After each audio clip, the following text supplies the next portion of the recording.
Have you ever wondered why uh, grinding just feels effortless for some people, but it's completely draining for others? Yeah, it's a huge disparity. Right. I mean, what if the problem isn't your work ethic, but that you are literally working against your own DNA? Honestly, imagine finding out you've been running a marathon, but like in ski boots. Oh, wow. Yeah, that sounds awful. That is exactly the kind of friction we're looking at today. I mean, we spend so much of our professional lives trying to fix our discipline. Yeah, always trying to hustle harder. Right.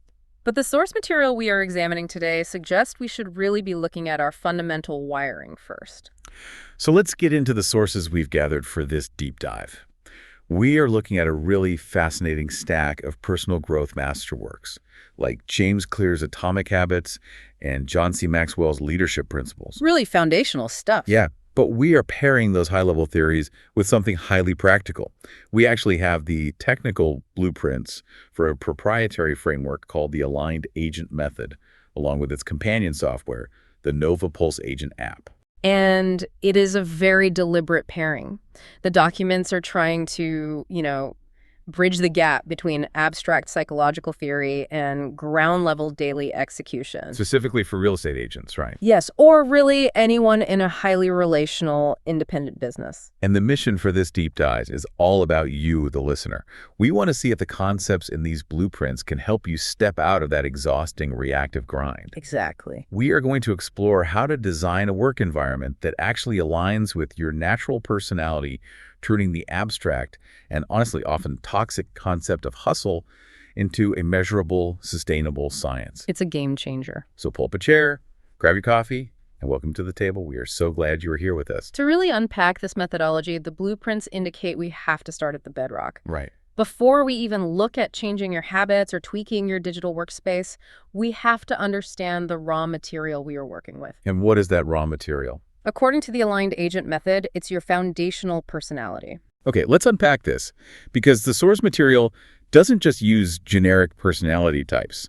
It relies strictly on DISC theory. Right, the classic DISC assessment. But it translates it into what they call sales animals. How exactly do they make that jump? Well, what's fascinating here is how the documents categorize individuals into 4 distinct archetypes based on that DISC framework. Okay, lay them out for us. Let's walk through how they might handle the exact same scenario, say an initial consultation with a new client. Sounds good.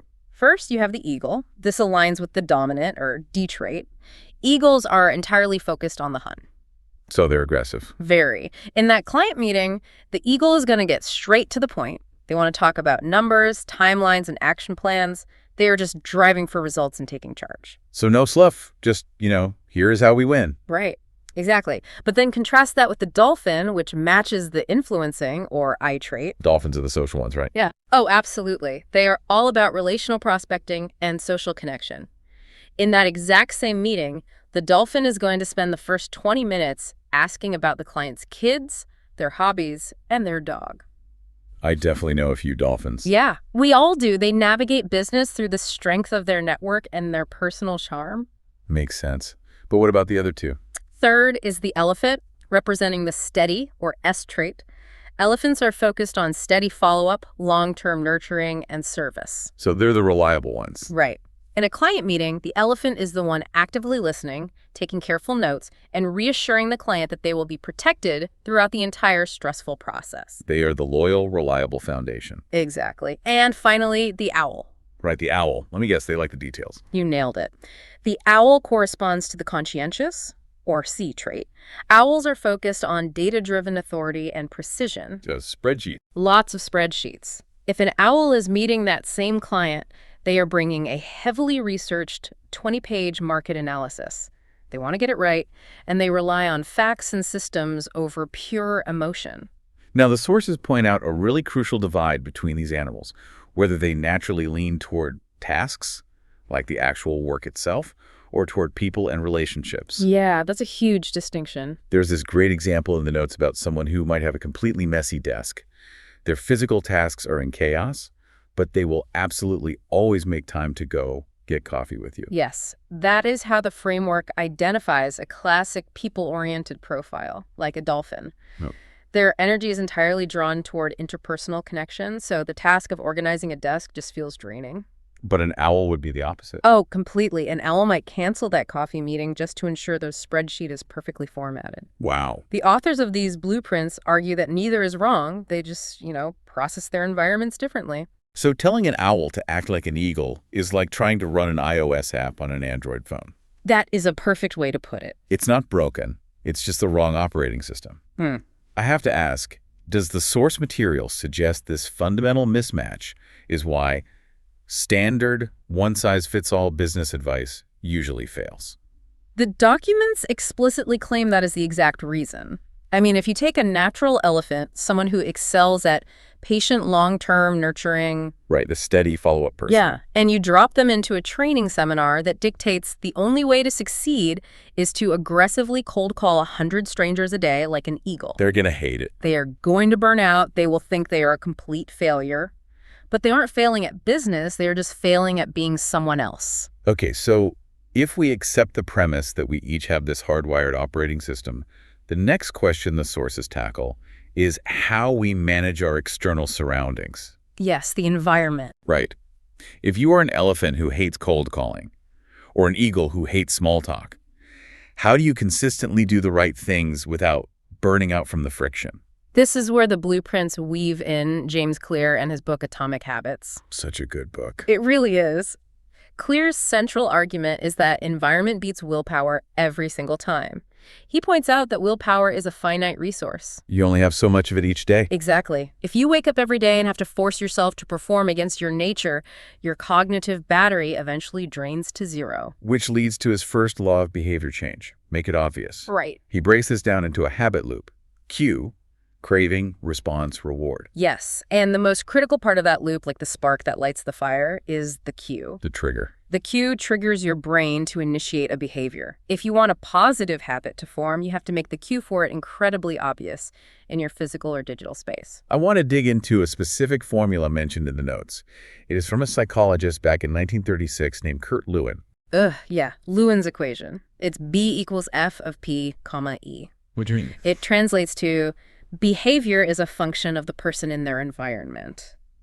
Sounds highly academic. It does, but the sources use a fascinating study to show why it matters. They look at a specific neighborhood in the Netherlands where all the houses were virtually identical, except for one tiny architectural difference regarding the electrical meters. Right. In some houses, the meter was hidden down in the basement. In others, the meter was installed right upstairs in the main hallway where everyone walked past it every day. And the psychological impact of that placement was massive. The houses with the meter in the hallway used significantly less electricity. Just because they could see it. Just because they could see it. I mean, the residents didn't magically attend a seminar on energy conservation, and they didn't inherently possess more willpower than their neighbors. They just had a cue. They simply had a constant, unavoidable visual cue reminding them of their consumption. The environment shaped their behavior without them even consciously trying. The sources wrap that idea up with a memorable quote. Every habit should have a home. Like putting your guitar right in the middle of the living room if you want to practice more. Exactly. But I have to push back here, because this is where the theory feels a bit disconnected from modern reality. How so? This makes total sense for physical objects, meters, guitars, running shoes. But what if your work environment is completely digital? If you are a real estate agent or a consultant, your whole business lives inside a laptop. That is the ultimate challenge. How does a screen become a reliable cue when you are just one click away from endless distractions? That is the modern dilemma the blueprints attempt to solve. A laptop is essentially a mishmash of conflicting cues. Yeah, work and play in the exact same spot. You open it to prospect for clients, but it's the exact same device you use to watch movies, read the news, and fall down social media rabbit holes. The context is entirely mudded. So what's the solution? The authors argue that because of this, purposeful digital environment design is even more critical than physical design. You have to engineer your software to be the cue. Here's where it gets really interesting. Yeah. Because the sources transition from theory to application by introducing the NovaPulse Agent app. Right, the practical tool. The developers position this software as the direct answer to that muddied digital environment problem. If we connect this to the bigger picture, the architectural blueprints for NovaPulse, explicitly state it is not designed to be just another CRM. You mean a customer relationship management tool? Yeah, the kind where you just passively dump data and notes. The developers refer to it as a behavioral tracking engine. Okay, behavioral tracking engine. It is meant to serve as a digital command center that actively cues the user to stay on track. And they build that B equals F of P comma E equation into the software right from the start. They really do. When a user first logs in, they don't just see a blank calendar or a contact list. They have to take something called a DNA audit. The DNA audit is the mechanism the developers use to identify the person variable in Lewin's equation. So it figures out who you are. It is a diagnostic survey that maps the user's natural behaviors to one of those 4 sales animals we discussed earlier. The eagle, dolphin, elephant, or owl. Exactly. Once the app registers your profile, it curates the digital environment to match those strengths. It actively filters the noise based on your specific personality. The blueprints claim this app is an antidote to hustle culture, replacing endless anxiety-inducing to-do lists with a highly structured, point-based mission. It simplifies things tremendously. Oh, I'm skeptical. Adding points to a to-do list doesn't magically make the work easier. How does a scoring system actually change a user's daily behavior? The documentation argues it changes behavior through clarity and gamification. Instead of tracking the minute energy-draining details of every transaction, the agent tracks what the system calls pulse points. Pulse points, okay. Every high-value, income-producing activity has a specific, predetermined point value. Can you give an example? Sure. Making a phone call is 1 point. Checking in with your sphere of influence is 2 points. Asking for a referral is 3 points. Oh, okay. But securing a face-to-face appointment, that jumps to 20 points. So it is heavily weighting the activities based on their actual impact on the business. Precisely. And the interface is streamlined so the user can just punch in these completions as they happen, keeping admin time incredibly low. Just click a button and move on. Yeah. Every agent, regardless of their sales animal, is given a standard weekly mission of hitting 360 points. 360 points a week. The psychological argument here is that you aren't staring at 50 disparate tasks. You are just playing a game to hit your target number. Okay, so the app has cleared away the digital clutter and given you this point system. But what is it actually revealing underneath? What do you mean? What is the baseline mission it is pointing you toward? How does the framework know what activities are actually worth doing in the first place? To answer that, the source material pulls heavily from John C. Maxwell's leadership principles. Oh, Maxwell. Yeah. Maxwell writes about prioritization using the Pareto principle, the famous 80-20 rule, which suggests that 80% of your returns come from the top 20% of your efforts. Right. He also uses a framework called the 3 R's to define how a professional should spend their time, what is required, what gives the greatest return, and what brings the greatest reward. So how does the aligned agent method translate those philosophical questions into a mathematical formula for the user? They translate it into what they call the 40-30-20-10 success formula. 40-30-20-10. The blueprints claim this is the exact distribution of effort required to achieve a sustainable 6-figure career in real estate. Let's break that math down. Where does the time actually go? According to the formula, 40% of your effort must be dedicated to relationship nurturing, following up with your existing database and past clients. That's a big chunk. What's next? 30% goes to core business and skills, which covers transaction management and professional development. Okay, so learning and managing deals. Then 20% is direct prospecting, which is the active lead generation or the hunt. And finally, 10% is content and brand marketing, like managing your social media presence. I want to pause on that 40% dedicated to relationship nurturing, because that is a massive amount of time. It really is. Why does the framework dedicate almost half the user's energy just to following up with people they already know? The blueprints cite industry data showing the drastically lower cost and higher conversion rates of retaining past clients versus acquiring new ones. So it's just cheaper and easier. Psychologically, yeah, it requires much less friction to get a referral from someone who already trusts you than to convince a total stranger to hire you. That relationship nurturing is the fundamental driver of compound growth in their model. But here is my issue with this. If an agent is a natural eagle, someone whose DNA is wired to just hunt for that 20% direct prospecting rate. Right, the dominant types. Yeah, how does this digital environment actually force them to default to that 40% nurturing? If they hate small talk and just want to close deals, won't they just ignore those tasks entirely? This raises an important question about system design, and it is where the system introduces a concept called persona balance. Persona balance. Because the app knows the user is an eagle from their initial DNA audit, it anticipates that they will naturally neglect the relationship nurturing. It knows the eagle will want to skip the coffee chats. Right, so what stops them? The app dynamically curates their daily dashboard to enforce that persona balance. It puts the metaphorical electrical meter in the hallway for the exact things the eagle wants to ignore. Oh, I see. When an eagle logs in, the relationship nurturing activities are pushed to the absolute top of their screen as the most obvious cues. Making it obvious, just like Atomic Habits. Furthermore, the point system itself provides the dopamine hit the eagle craves. They might not inherently love nurturing a past client, but eagles love winning. By assigning clear point values to those nurturing tasks, the system translates an activity the eagle finds tedious into a metric they can conquer. Okay, that makes sense. You are using their competitive nature against them in a good way. Exactly. But even with a great environment and a clever point system, human nature is incredibly stubborn. Oh, for sure. We drift. We really do. We convince ourselves that organizing our desk is working. How do we sustain this momentum week after week without a manager breathing down our necks? That leads us to the final mechanism in the blueprints, using AI as what they call the guide on the side. An AI guide. Yes. The developers acknowledge that accountability is notoriously difficult for independent contractors.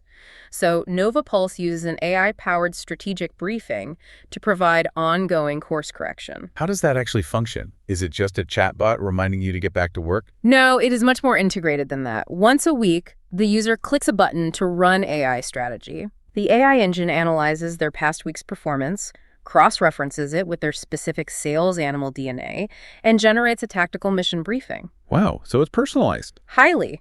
It tells the agent exactly which activities they need to prioritize in the coming week to hit their 360 points and maintain that critical persona balance of 40, 30, 20, 10. But wait, if checking in with a friend is worth 2 points and sending a quick email might be worth something, doesn't that just encourage people to gamify the system? You mean cheat? Yeah. What stops an agent from just sending 360 spam emails and saying, hey, I hit my points? The developers anticipated that loophole. The system has built-in guardrails to prevent that kind of self-deception.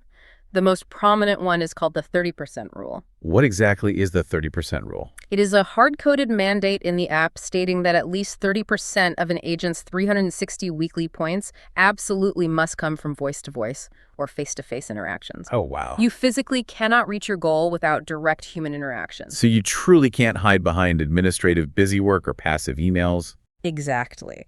The blueprint insists that real estate is fundamentally a relationship business, and the environment must force you to speak to humans. That's a brilliant way to enforce it. Alongside this rule, the AI also issues a weekly directive, a single focus word tailored to keep the user aligned with their specific animal strengths. So what does this all mean? Because looking at all this, I have to ask a deeper philosophical question. Lay it on me.